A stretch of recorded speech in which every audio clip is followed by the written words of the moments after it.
ৰাজ্যখনত প্ৰতি বছৰে হোৱা বানপানীৰ ফলত অশেষ ক্ষয়-ক্ষতিৰ সন্মুখীন হ'বলগীয়া হয় কৃষকসকল। কৃষি কাৰ্য বিনষ্ট হৈ পৰাৰ ফলত প্ৰতি বছৰে অভাৱনীয় লোকচানৰ সন্মুখীন হৈ আহিছে কৃষকসকল।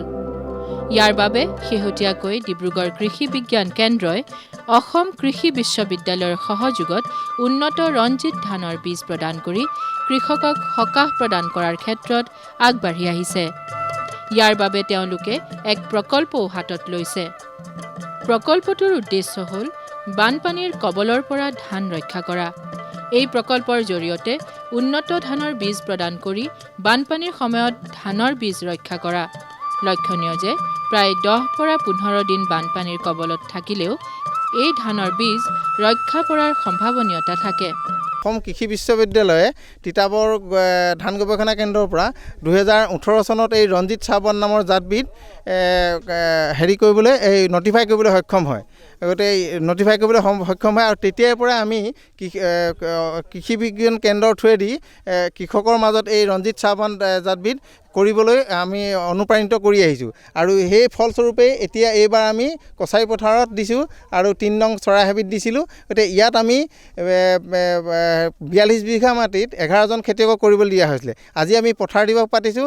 আজি আমি পথাৰ দিৱসৰ পিছত আমি যিটো ক্ৰপ কাটিং এক্সপেৰিমেণ্ট কৰি পেলাই আমি যিটো ফলাফল পাইছোঁ তাৰ আমি অতি আনন্দিত আৰু তাৰ পৰা আমি গম পাইছোঁ যে তেখেতসকলে এইবাৰ প্ৰতি বিঘাত 25 পৰা 26 মোন ৰঞ্জিত ধান পাবলৈ সক্ষম হ'ব। লক্ষণীয় যে ডিব্ৰুগড় জিলাৰ টেঙাখাটৰ কছাৰী পথাৰ গাঁৱত এই প্ৰকল্পৰ প্ৰয়োগৰ সুফল পোৱা গৈছে। এই আঁচনিৰ সুব্যৱহাৰ কৰি উন্নত উৎপাদনকাৰী বীজৰ ফলত ধানৰ পৰিমাণ বৃদ্ধি পাইছে আৰু প্ৰতি বিঘাত 3 পৰা 4 বাৰলৈ উৎপাদন কৰিব পৰা যায়।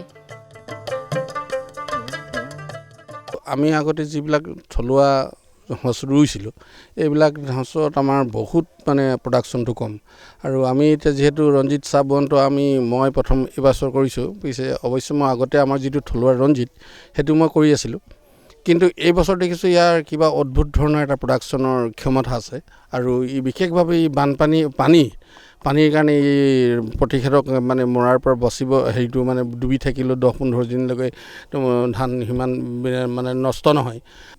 যিটো ধান ৰঞ্জিত চাবন এইটো দিয়াৰ পৰা ডিব্ৰুগড় কৃষি বিজ্ঞান কেন্দ্ৰক মই অশেষ ধন্যবাদ জনাইছোঁ।